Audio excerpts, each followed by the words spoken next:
This segment is brought to you in part by the Canadian Historical Arms Society, owners of the Genesee Range, the premier recreational sport and training facility in Western Canada. See us online at historical-arms.com.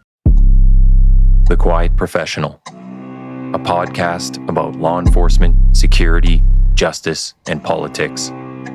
We are digging deeper on the issues and going where the information takes us with access to experts and authorities.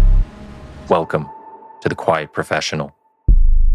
Hey everybody, welcome back. Nathan Romas with you.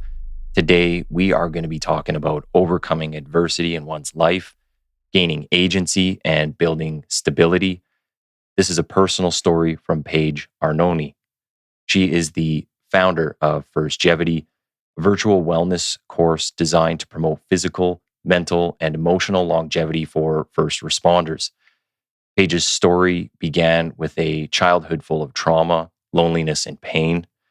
Her biological parents were absent and both addicts, with her father spending time in and out of prison. Paige suffered from severe anxiety and ongoing panic attacks, which were further managed through medication. She found refuge in yoga and has been instructing now for over 10 years. And she now runs Firstgevity, and we will learn the connection that she has to first responders. So welcome, Paige. Thank you. I'm very excited to be here. Yeah, I'm glad to have you on here. I guess full disclosure, we were put in touch through Brandon Griffith. I'll give him a shout out. He's the founder of Griffith Blue Heart nonprofit. He's a prior guest on the show, but awesome of him to connect us. And yeah, we're going to have a discussion about your background today and then get into what you're doing now. One thing I just wanted to say off the top is I don't think people really realize this, and I don't know if anyone's ever said it to you, but for first responders, we don't often get to know the end of the story with the people that we deal with. So I think that's why this is going to be kind of a compelling discussion that we'll have, because obviously you've gone through certain things in your life, and I'm going to ask later on, but we'll get to it. You know, whether you ever reconnected with any first responders that you dealt with before. That's just one thing I was thinking when I was reading through your bio, and I go, like, look at all the stuff you're doing now. It's just kind of surprising. I was like, there's a bunch of people I've dealt with that I've never, I've always wondered, I guess, whatever happened to them. So yeah, no, I think it would be really cool. Yeah, it's really interesting you said that. I don't think I've ever had anyone consider that aspect before. So I think that's a really interesting perspective and kind of question mark to have. So yeah, I'm looking forward to having our conversation. So maybe we'll just get into it, starting at the beginning for you. Obviously, in your bio, I mentioned your childhood and some of the things that you were going through, but let's dive a little deeper into that. So wherever the beginning is for you, if you want to start and just kind of take us through some of your life, and I'll jump in and ask some different questions throughout that. Yeah. So, I think it's really interesting. There's always two sides of a story. Or multiple sides of a story. Maybe there's more than two. But I think on paper, my background looked very nice. It looked very normal, or at least the way I presented it to be. And so I was born and raised in Arizona. I was an only child. I was a cheerleader most of my life, Pop Warner and competitive and varsity high school, and went to really good schools and all the things. But that wasn't really the reality of the situation beneath the surface. And so I think when we look at people, the way that you present yourself is often not the way that things are.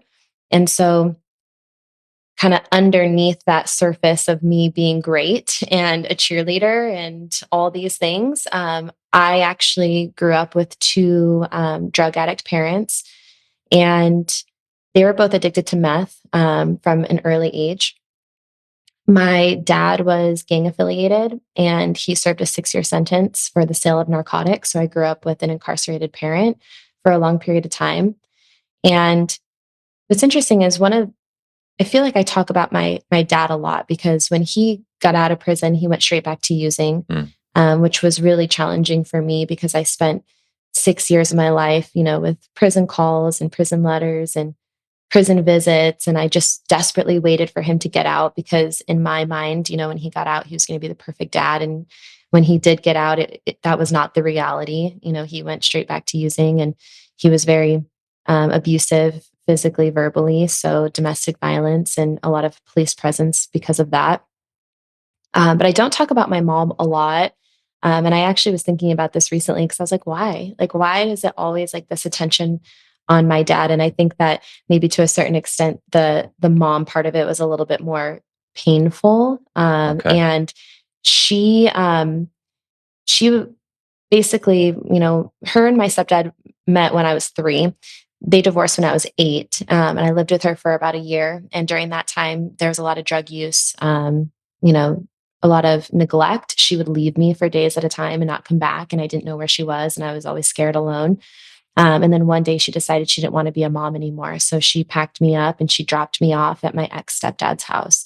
And so he raised me as a single dad for the rest of my childhood. And so he was the one that afforded me all those things, excuse me, that I had mentioned before. He did his best as a single dad. He had no legal rights to me, no obligation to me at all, but he wanted to give me a really good life. And so Wow. he put me in good schools and, cheerleading and tried to give me some sense of normalcy in the midst of all the chaos that was going on. And my mom would come back when she needed money, and she would leverage me for that to support her habits. And then I would spend, summers with my dad and experience his drug use and violence. And so it was a very challenging childhood, to say the least. And I think my 18th birthday was a celebration of freedom Okay. from all of that. So that's a little bit of my background. Obviously, I can dive deeper and answer questions, but that's a little bit of what I experienced growing up. One thing I do want to go back to is, so it was your biological father that was in and out of prison and using. Yes. Okay. And was your stepfather, was he involved in any of that stuff? Or is he's totally living the normal life? Totally normal, great guy, still to this day, my best friend. Yeah. Like he was very smart software engineer, very much outside of all the things that my parents were doing. So I did have an example that was positive with him, raising me. Okay. And you said software engineer? Mhm. Very different than the gangster lifestyle that your mom was finding. Wow. That's quite the dichotomy. 100%. The thing I think that's really interesting is like my mom was a master manipulator, but master at disguise. And so I think that for a period of time, she did try to do the straight and narrow. And just over time, it wasn't the life that she wanted. And so I don't think that she was always that way with my stepdad. I think that maybe she tried to live a different life or, put on the front of being different. But eventually she just fell back into her addiction and, went off to the party lifestyle again. But yes, very different from the gang, crazy drug life that she was before. So what were the age ranges you were mentioning? I think it was 3 to 9. So is that kind of the first memories you had back to maybe 3 or sometime around then? And can you walk us through that? Like what was going on in your life then? What was your home environment like? What were people saying and doing?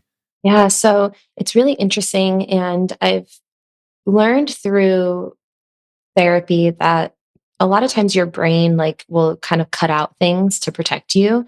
So I don't have a lot of really, really early memories. I feel like there's almost like a blank space with some things. Okay. My mom, so I don't remember anything before I was maybe 5 or 6. But my mom did marry my stepdad when I was 3.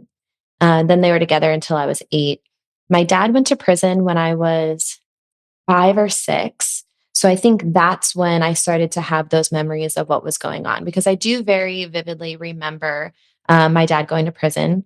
I remember the confusion around that and not understanding why or what was going on. And I think at that time I was really young, so I didn't really understand And the stories that I was fed was always that it was a wrongful conviction. That was my family always telling me, like, he shouldn't be there. He really wasn't doing, what they said he did. And so I think I really grew up thinking, like, why is he there? He didn't do anything wrong, but he's, in this place.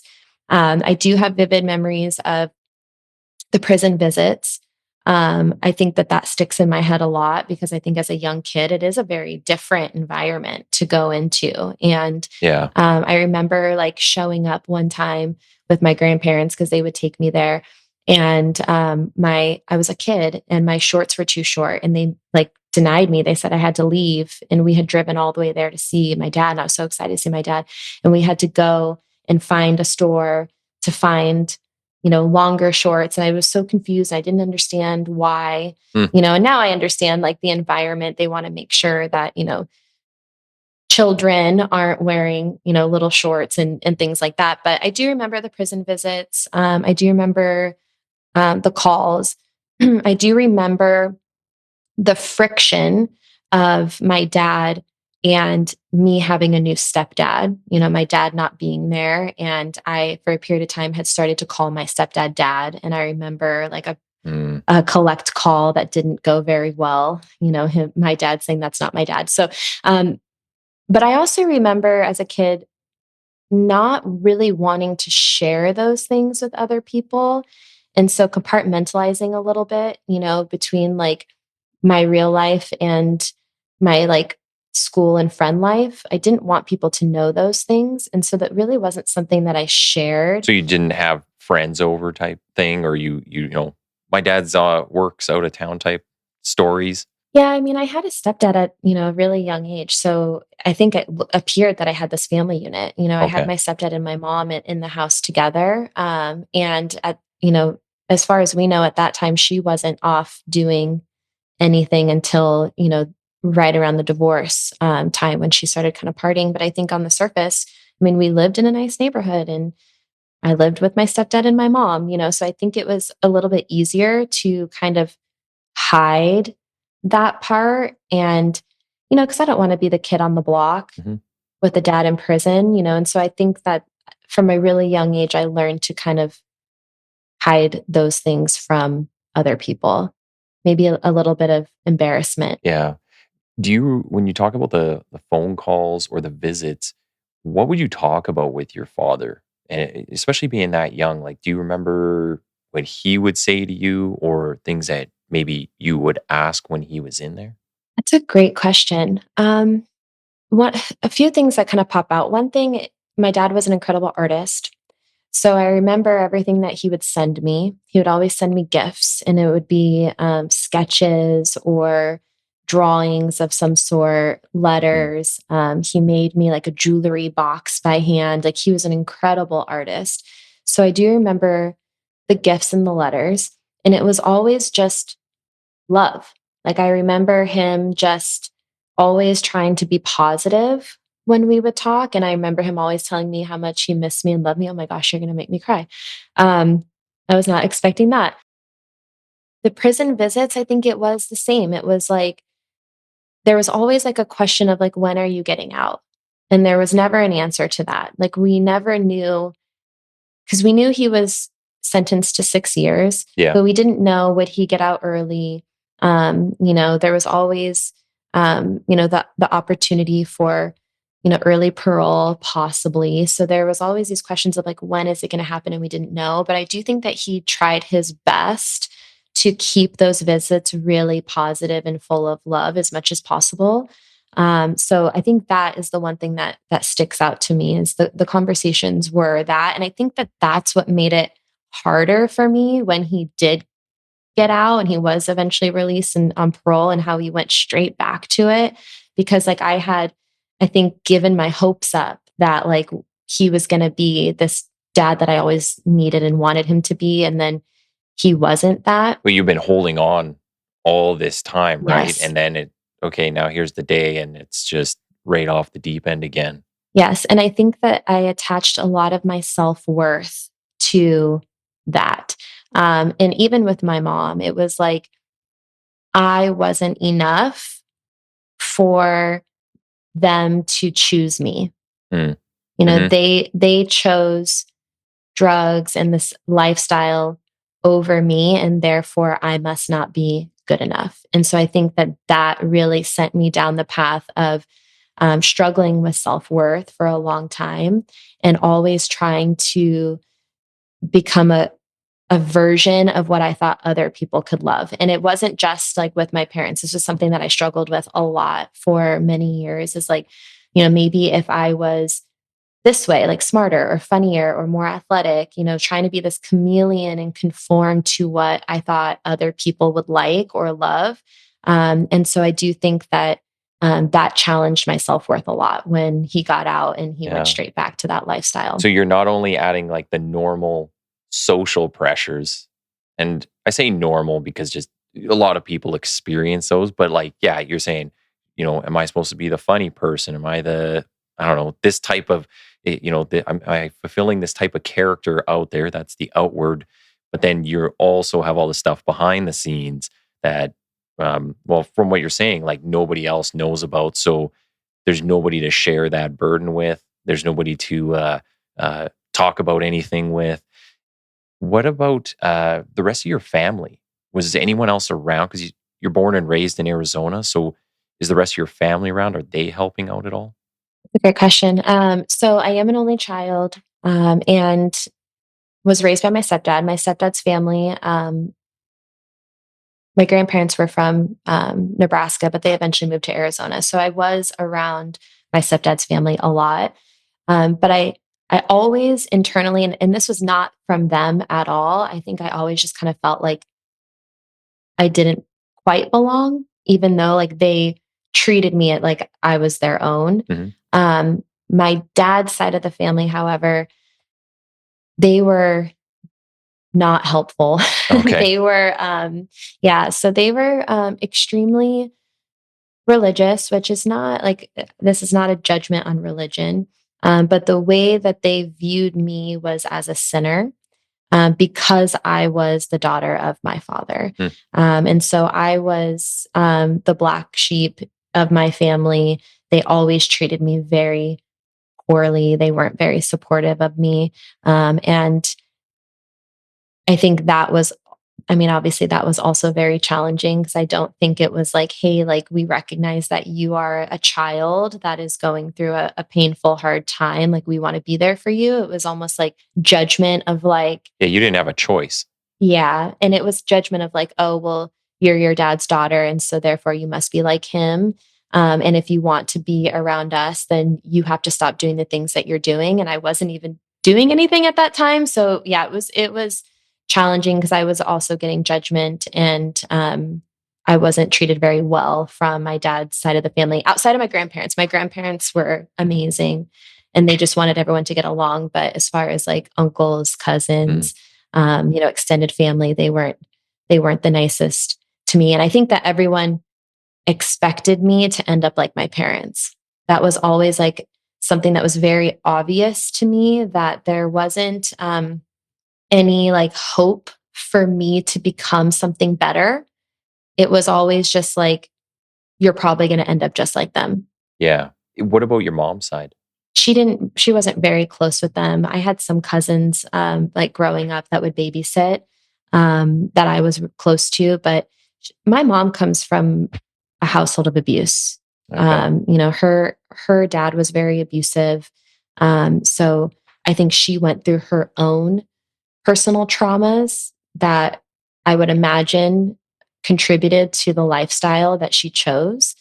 But she had separated herself from the majority of her family, I think, for that reason, because she had, gone through, abuse as a child, and didn't want to associate herself with, most of her family. Yeah. It makes me wonder. And I mean, even when I go to calls and I see children now, or even teenagers, it just makes me wonder like how they deal with everything that they're going through. But where the deciding factor is whether a person continues down a certain path or makes that change. And that's kind of what I like. So you're saying you've got all this stuff around you. both parents, both parents are doing things they shouldn't be doing. It's a bad lifestyle. And you don't necessarily have all that family structure. You have bits and pieces from certain people. So it's like, well, how do we get to a point where a person can, in their own mind, decide? And that's because that's what I think it really comes down to, is like the person at the end of the day has to decide for themselves, I want to continue down this path, or I'm going to not see my self-worth, or I'm going to follow in my parents' footsteps. I'm going to listen to all that outside noise and just do, I'm just going to be what everybody thinks I'm supposed to be, or I'm going to be different and see the value in that. We'll kind of get to that, but I do just want to ask a bit more on the beginning part here. Is those early years, do you remember any interaction with law enforcement, first responders at all? And what were those interactions like for you? I do. I mean, I definitely remember, obviously, the prison visits and what that looked like. When he was released, again, I mentioned domestic violence. He was diagnosed bipolar. I don't know how much of that was because of the drug use, but what I would experience with him is, I mean, he was smoking meth. So he would be, up for days at a time. And then he would crash and sleep for days at a time. It was basically the cycle. And it seemed to me when he came down is when he would become the most agitated. But you never really knew what was going to set him off. And he married someone that he was active in addiction with, and she was the same. And they were very violent with each other. And she had two small children that were younger than me. So at this point in time, I was probably 13, 14 years old, and her children were like 6 and 8. So they were much younger than me. And there were multiple times where I would see them get into a physical altercation. And there's one time in particular that sticks out to me, because every time the police were called, Yeah. there was a lot of screaming, and neighbors would always call. And so they were that house on the block that always had police activity. But there was one time in particular that I thought he was going to kill her. There was no doubt in my mind. Like, I thought for sure I was going to witness my dad kill her. And her two small children were there with us at that time. How old are you at this time? Like about 13, 14. And her kids were like 6, 8. And he drug her like by her hair into the room and locked the door. And she's screaming, he's going to kill me. And her children obviously were terrified. And they think that their mom's going to die. I think my dad's going to kill their mom. And so we were in the next room, and I just remember being huddled with them, like in the corner, telling them that it's going to be okay, and really trying to comfort them. And at the same time, me also being a kid and not knowing what is going to happen. And I remember in that moment having like this thought process of like, what do I do? Like, do I call the police on my dad? Like, and if I do, like, what will he think of me? Mm-hmm. And if I don't, and he kills her, like, what will I think of me? Like, what do I do? And I just remember being in this position of like, I don't know, and so scared because, obviously my dad has had his opinions on police. He was a convicted felon, and he was always being arrested for being high, always. Like, after he got out, it was like he was always getting pulled over, always going back to jail, going to jail for domestic violence. Like, it was constant. And so his perception was obviously different than mine. My perception was that they were always there, like, to help for the most part, like in times of being really scared. But I just remember not knowing what to do and not knowing, like, if calling at that moment was actually going to help or if it was going to hurt. Mm-hmm. And I always regretted that because I didn't end up calling. She, the violence ended up stopping, and I always kind of had that like sense of regret of not leaning on police for help because I was so scared of what the repercussions were going to be after. Yeah. Yeah. And you know what? That is definitely something that we deal with when we go to calls. Lots of people say, I don't want them to know that I called, or, don't mention me in Mhm. there. I'm just calling. You go do whatever you have to do. Yeah, that would be, I mean, that's insane to put on a 13, 14-year-old, and you have those other kids there. Now you're like the only responsible person in that house. I can't even say adult. Um, I guess a couple things I think the public or listeners should learn from these occurrences is just how fast the web grows. So, like you're saying, there's two parents who are doing wrong. Both of them get into different relationships outside of their original relationship, but they have a kid together. Now these other people have kids. The stepdad side worked out for you, but obviously your dad went into a Mhm. further bad relationships, bringing more kids into it. And it just like it can spider web so fast, just how many people get wrapped up in this, right? And then the other thing, I guess, is from the law enforcement side, when we show up to things, it's just you never know what you're walking into. And at Mhm. the end of the day, like law enforcement perspective that I kind of gather is, the general opinion, I'll say general opinion is, if adults want to go and beat each other up, like you can have a consensual fight. It's actually, well, in Canada, it's, in Alberta here, it's in the law. You can go punch each other. You can get Really? a ticket for fighting in public, but if it's a consensual duel, well, you're fine. But it's just when you get into these things where kids are involved and animals is another one, like I think that's the only thing that police and fire and stuff truly feel bad for, like through and through at the core. You're like, none of these people or the pet you have, because there's a lot of animal abuse and different things. It's like they have no choice and they didn't ask to be here. So like if you two want to go beat the hell out of each other, go do that, but go do it somewhere else. So Yeah. I know that's just a very hard thing for police to deal with, for them to come across. And again, it just kind of goes back to the beginning, like I was saying, you always wonder what came out of a situation. And maybe just real quick, I'll tell a story that so a call that I was involved in, and we had a call about a drunk driver. And the caller, just some random citizen, says his car's swerving everywhere. It looks like there's a kid in the back seat too. And there's this lady driving, and she's like screaming and punching the steering wheel and doing a bunch of stuff. But she was all over the road. So they call it in like an impaired. They follow her to her house. And just as she was pulling up to her house, we arrived. And she was, I think she was just coming down from using meth. And she had this girl with her daughter. And I want to say the kid was like 6, maybe 7. Mhm. Might not even been that old. This is a couple of years ago. And I still wonder this to this day. The kid was missing half her teeth. So when we're talking to the mom, I'm like, why does your kid have no teeth? And then she had some gold teeth. Or yeah, it was like gold teeth already.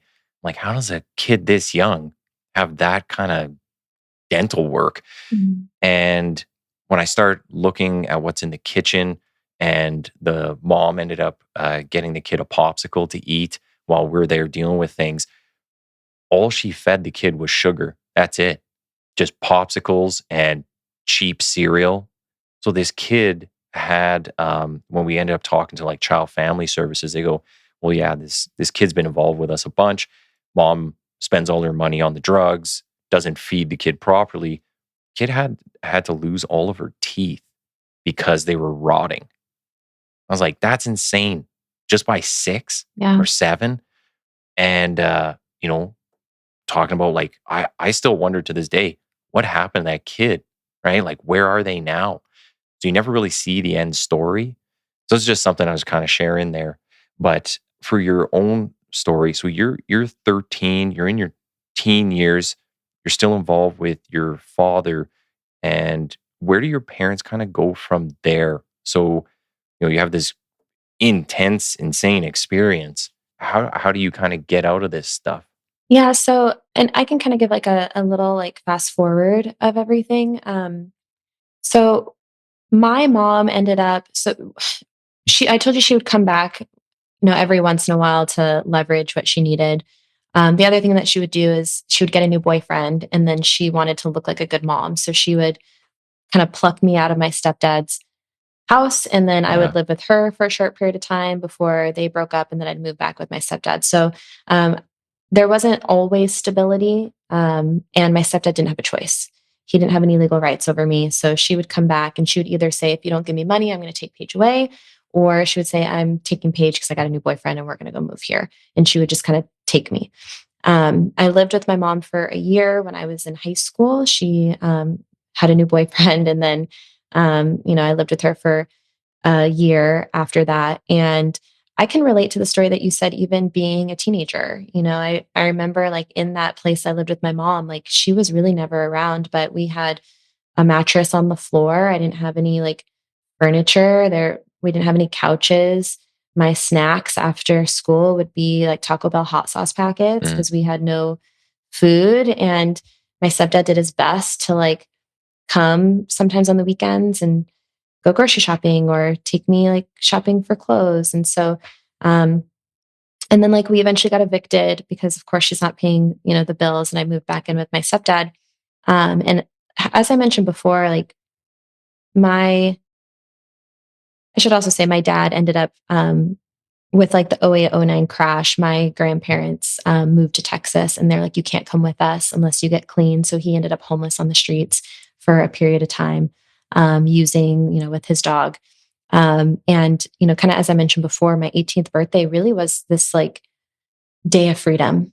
mm, It was like, I'm finally free. I don't feel like obligated to see these people or to do what, they want me to do. And um, so I actually moved out the weekend after I graduated high school. I was like, I'm out of here. Like I was really desperately wanting independence and to figure out like who I was outside of like all the stuff that I had been through in my life. So well, I should say I got a tattoo on my 18th birthday in rebellion, and then and then I moved out on my own, and I didn't talk to my dad for several years. I wrote him a letter and was like, I'm just not interested in really having a relationship. I kind of did the same thing with my mom, and I honestly like started kind of taking a bad path myself after that. Like I moved out, I started partying a lot, hanging out with people who maybe weren't the best influences for me, um, drinking and partying and is that just would that just be from maybe growing up and not being able to like decipher between the bad and the good necessarily, like in your own decision making? I just wonder, like, you've almost kept it on the straight and narrow this whole time, and then all of a sudden you start making bad decisions. So like, what kind of causes that? I don't think that's it. I think that I did have a pretty good indication of what good and bad was. I think that what I did, because a lot of the bad decisions started maybe a little bit earlier in high school. Like I think, I started ditching school and not really caring as much. And I think I knew what good and bad was. I think that like I had tried so hard for so long to be lovable. Mm, And all of my attempts at that were not successful. And so in my mind, I was like, okay, well, if that doesn't work, then I'm just going to try being bad. okay. Like I knew it was bad, but I think it was just like, maybe this will get their attention. Maybe if I rebel, then they'll care about me and that they'll like actually pay attention to me. And I think that snowballed a little bit for a while because, you know, obviously it had nothing to do with me. And so it didn't get better and they didn't really care. Yeah. And I think that that made it worse because I was like, okay, well, like, I guess no one really cares. And I'm just going to do what I'm going to do. And if I'm going to be bad, I'm going to be like really bad. And so I had a defining moment because I mentioned before, like, my family never expected me to be anything. And I think the more people tell you that you are not enough and that you're not going to amount to anything, the more you start to believe that yourself. I think it's really hard to believe in yourself and advocate for yourself when all of your surroundings are saying otherwise. Mm-hmm. I do know that my worst nightmare always growing up was being like my parents. I don't think I had like any goals in life. It wasn't like, oh, I want to be this because it's bigger and better. It was just like, as long as I don't end up like them, I'm good, which is such a low bar to set for yourself. You know, it's not like I didn't really maybe actually believe that I could become something really great. I think I just didn't want to be like them. Well, and on that too, this is from how I've seen, like, tons of parents interacting with their kids and stuff, is if you have a stable home life, then you have all these things you don't have to worry about. And you can just look to the future, and you can look at all those jobs or other people out there and go like, okay, now I can think about how I want to aspire to be them. What do I have to do that? Meanwhile, you are worrying about literal survival at like the bottom of the hierarchy of needs. Like, you're just worried about where's my next meal, or how do I get out of this situation right now. So you don't have that time, that luxury to, consider, what do I want for my future? How do I get there? You don't have time to go and find mentors and meet with them. It's all about survival in the moment, right? So you can never really get outside of that. 100%. Yeah. It was very much like day to day. And I do think that there was a lot of like resentment to my friends. Cause again, like as I got older, especially like in high school, like I want to be cool. I think I want to be liked. Like I don't want people to look at me as like the girl with the drug addict parents. Although, the people really close to me, like my best friend knew like what I was going through, but I didn't want other people to know those things. And so I do think that like I had a little bit of like jealousy and resentment to my friends who did have that stability and they were thinking about college and um, career choices. And I really just didn't know. I didn't think that I could. And so, yeah, I definitely think that it was survival. And I think that I learned to shove a lot of things down and just posture up and survive. Mm-hmm. And so I do remember a pivotal moment. I woke up hungover on like a random floor in college, and I didn't know like really where I was and felt terrible. Obviously, if anyone's, had a hangover before, like, what that feels Yeah. like waking up. And I've talked about this a lot, and I don't know why this particular moment was that like crossroads for me. It just was like, I just woke up and I was like, oh shit. Can I say that word on here? Yeah, you're fine. Okay. I was like, if I don't make a positive change for myself, I'm gonna end up like my parents. Like it really was that moment of like, I'm going down this path. And it was like always my biggest fear. And so having that moment of like, all right, what are we gonna do? Like, are we gonna repeat this like generational cycle? Am I gonna end up like them and prove everyone right because that's what everyone expects me to be anyway? Or am I going to try something that's healthier and better? And again, it wasn't like I'm going to be this really successful person. It was very much like, okay, what can I do now? Like, what can I do just to feel better? And so that was kind of what set my trajectory, I think, for the rest of my life was that one moment. And I chose to take a yoga class, and it was just so simple. It wasn't like I was, doing anything grand, but it was like, hey, like, what can I do now? And I was like, why don't I just try this? And it just so happened to be a hot yoga class in college. I smoked a cigarette in the parking lot because, again, like I was kind of the bad kid, smoking and drinking and whatever. And I just felt better after. Yeah. And then, obviously there's a lot after that happened, but I do think that was kind of my trajectory of like, as a kid wanting to be perfect and really lovable, and then realizing that didn't work. And so becoming really bad and rebellious, and then waking up on a floor and being like, I have a decision to make, left or right. Well, and I think just throughout life, you get a whole bunch of these little points that it's like your little moments to kind of seize, and some people do and some don't. One of my prior guests, Joe Roberts, see him on social media as the Skid Row CEO. And his story is fascinating. And he just talks about being homeless. And then one day, and I won't do his story any justice, but he's very good at telling it. But he basically, I think he said it was raining and he stepped out from somewhere and he was barefoot and he put his foot down on like cold concrete and he said, I can't do this anymore.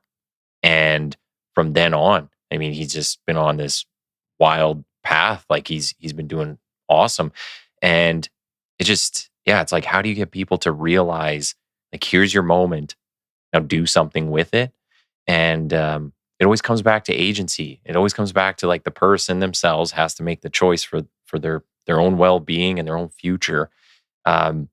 It's interesting because I think a lot of people might, if they didn't know you and you're like, well, I woke up on a floor in college and I had too much to drink, a lot of people might just say, well, that's kind of normal for college. But I guess it depends on the path you're coming at it from. Because if you're coming at it from, where you came from, like that's a huge deal, right? And you're like, I see all these people in my life like that, or, I know what this could lead to. Whereas if you had a pretty simple life, or it's like your, we'll say, normal-ish life, they just don't see anything in that. So it's not a moment for them. But I always just find those parts fascinating, like how people take a certain thing and turn it into something. But yeah, as you were saying, you also did a whole bunch of other things. I mean, you were skydiving. You done skydiving, or are you instructor for skydiving? I was, yeah. Yeah. So you've been through a bunch of different things. Yeah, I feel like a cat. I've lived like 9 lives at this point. But I think to your point, context matters.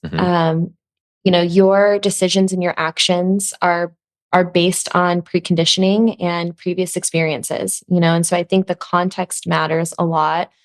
I also think that there has to be like a deeper why that you have for yourself. And I think that when I woke up that day, it was like my why at that moment. And I think whys change over time. But like in that moment, I was like, I do not want to end up like my parents. That was my conviction. Like that was like where I was like, no matter what, like I just don't want that. So what can I do? And I think that when you have that like motivation internally, it helps so much to figure out what you need to do, because it's no longer just like you're doing it just to do it. You have a reason why you're choosing something different for yourself. But yes, I was a skydiver. I always say it's like a past life. I haven't done it in a very long time.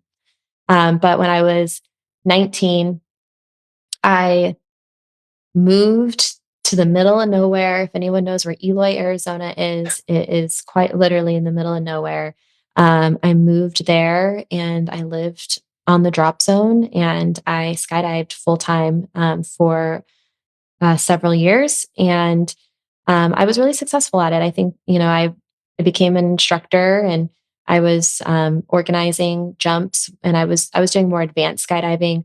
I trained military for a period of time, EOD, and I was a part of a Guinness World Record for the largest formation of females flying upside down, so head to earth. Oh, really? And I had a lot of success, and I think that it's really interesting because we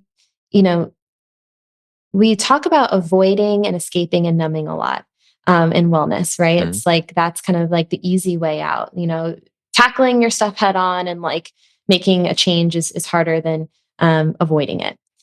And I think to a certain extent, that part of my life was me running away and avoiding the things that I needed to deal with because it was very adrenaline driven. Yeah. It was very much like escaping reality, but it also taught me a lot. It taught me how to be really mindful.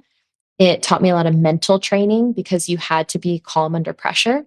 You had a job to do and you had to be safe and you had to stay alive and you had to make sure everyone else on your job was doing what they needed to do and that they were alive at the end of it. And so there was a lot of mental training that went into that and visualization to make sure that you were performing and you were safe while doing so.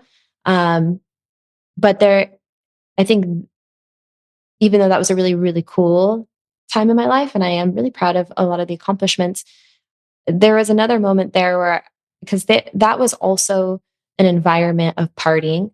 And I think everyone else was kind of escaping and running away too. And there was a lot of, I think, addiction there that no one called each other out on because everyone was doing it. And so again, like your environment matters. Like if everyone is partying and doing drugs and doing all this stuff and no one's calling you out, then it feels normal and okay. And I think that that's kind of how that environment was. And I looked around and I was like, I don't want to be really like anyone here. Yeah. Like, I wanted something bigger and better. And I think that when you look around and you look at the people that you're surrounding yourself with, like, do you aspire to be like them? And if the answer is no, then I think it's probably a good time to change your environment. And so that's how it was for me. I had a great run. It was really fun. I accomplished some things. I learned a lot. Again, like I trained military. That was cool. Like that was, a huge accomplishment. But I think at the end of the day, I was like, I think I want a different environment. I think I want something better and bigger. And so I retired and funny to say retired so early at such a young age. I know. Yeah. Well, so okay, we'll flip to the successes then, and let's talk about Firstgevity. So how did you get into this? So you're teaching yoga, but what's the connection with first responders? Why them? And I imagine the programs are for anybody. It sounds like you're doing a lot more because there's a nutrition component. There's all these other things going on. So maybe we'll start at the beginning. Just tell us why Firstgevity, how it came to be, and what the connection is there. Yeah, absolutely. So I I ended up working in corporate for a little bit of time and then I quit working corporate because I wanted to become a yoga teacher. Like I again started doing yoga a long time ago and it helped me a lot with the trauma and the cumulative stress that I had over my life and to be able to process those things and heal from those things. And it changed my life in so many ways. And I always knew I wanted to be a teacher and I wanted to give back to others. And so I quit my corporate job where I was making decent money at the time to become a full-time yoga teacher where I was making no money at all, rubbing two pennies together. But there was always like, again, like a deeper mission behind why I was doing it because I knew that it could save lives. And so I did the general public thing for a while. I was certified in yoga and I was doing, studio classes and workshops and retreats. And I trained professional athletes for a period of time. And then I was teaching a city class for a local city in the Phoenix area. And there was a guy there, he was teaching a HIIT class, and then I was teaching like a cool down recovery, like yoga type session after. He was a sergeant at Phoenix Regional Police Academy. So he asked me if I wanted to teach his recruit class yoga. This was 8 years ago. So you can imagine like the environment and the culture 8 years ago is very different than it is now. I think wellness has grown a lot. But back then it was kind of like, cops don't do this. Like, Yeah. like what? Like there's a lot of like question marks and it was very volunteer. And they were like, hey, like, we're not going to contract you, but if you want to teach for free, like, I guess we won't say no. So that was kind of how it started. I had no idea what I was getting myself into at all. Eventually I was contracted. I was recognized through Arizona Post, as a specialized instructor. And then I started working with agencies, in the Phoenix metro. And so I do want to say that like even though I don't come from law enforcement or the first responder background, I think that I can deeply relate to a lot of the things that happen as far as like going through really hard things Hmm. and not knowing how to process them. And I think that's what I came to realize in my time working, especially with the academy. I had a moment where I was observing scenario training, and there was, you know, audio of like glass breaking and dogs barking. And it was like there were strobe lights, and they, were being attacked by someone with a knife. And it was so stressful for me to watch. And I like was almost in tears because I realized that like these kids, and they're all like, I swear they get younger and younger, or I just get older and older. I don't know which one it is. But at the time I was like, wow, they're really preparing for reality, and they're going to see some of the worst possible things that you can see. And it's not if, it's when, and it's how frequent. And so it just really brought me back to my why. Like, why I started is because I really wanted to help people who needed it. And I felt like this was the environment where I could help the most. And I know what it's like to not have resources and need it. And I Hmm. know what it's like to shove things down and for them to manifest themselves in your life in really negative ways. And so I think that was my why for the first responder community. And after that, I quit working with the general public. So I don't work with the general public at all. I only Okay. work with first responders exclusively. And now with the virtual platform, like we focus on physical, mental, nutritional. And there's, a few different ways we do it. It's not just yoga, it's mobility and breath work and mental resiliency. We focus on sleep. I know we talked about Yeah. sleep a little bit before the podcast. And then, of course, nutrition. But I now work with first responder agencies all across the country. So Yeah. it's been a really, really cool progression over the last 8 years. Actually, one of the ones you had listed there was Walnut Creek PD out in California. Yeah. And I was wondering, do Yeah. you know Michael Sugrue? I don't know. He wrote a book, and he's been a guest on the podcast too. And he wrote a wicked book about some of an officer involved shooting that he was a part of, and just kind of the journey he's been on. Very successful. His book's been doing well, so I'll have to connect you with him. But Yeah, yeah, please do. it's I guess the trauma doesn't have to be the exact same. The experience doesn't have to be the exact same, but the way it's going to manifest itself in a person, right? Whether it's mental or you get like physiological responses to certain things. Uh, I imagine a lot of that is going to be similar, right? So there's ways to deal with those things that you come across.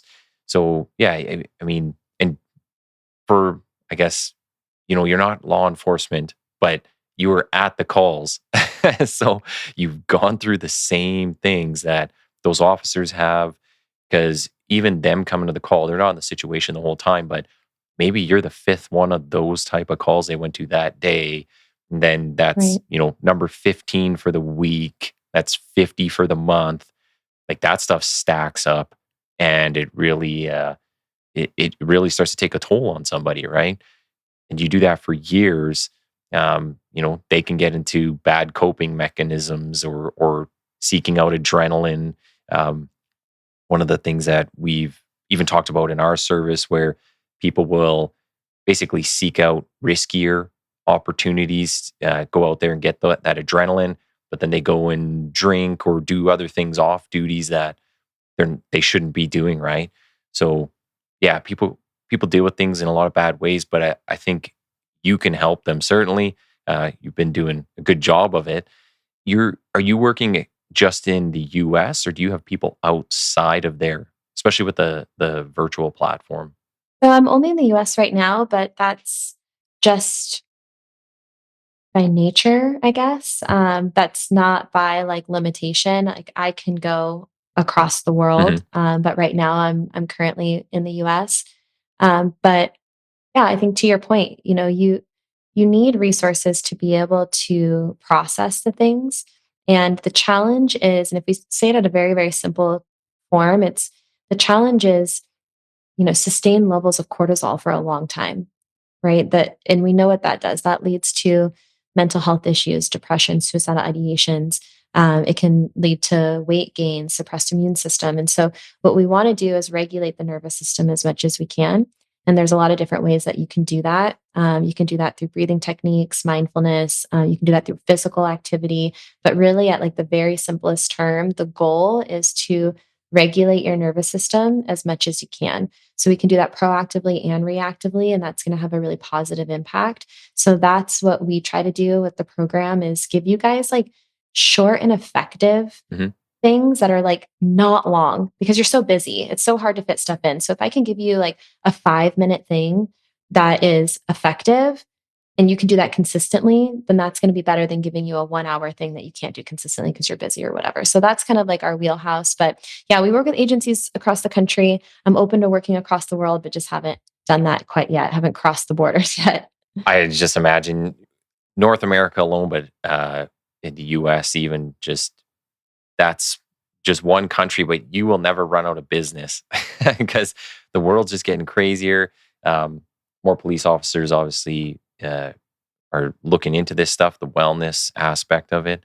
I would just want to make sure as we get to the end of our time here that you let people know how they can get in touch with you. And I'll post any links that you have or that you want to put up in the episode descriptions. So where can people best connect with you? Yeah, so you can always email me, Paige@firstgevity.com. You can put that in the description. I'm super active on LinkedIn. So if you ever want to kind of stay in touch and see what's going on, you can always find me on my LinkedIn. And then my website is firstgevity.com. We do 2 things. One, we work directly with agencies. So if there's an agency who wants to provide these resources for their employees as a free benefit for being a part of that department, then I work directly with agencies. I also do personal plans. So if someone is a part of an agency that either cannot or will not provide that for them, and it's something that you want, you can reach out to me directly as an individual. And everything we do is personalized. So it's not a general take on wellness. Like, we're actually going to work with you as an individual to see what you need specifically and then send you monthly plans based on what it is that you're looking for. So website, LinkedIn, email is probably the best. Awesome.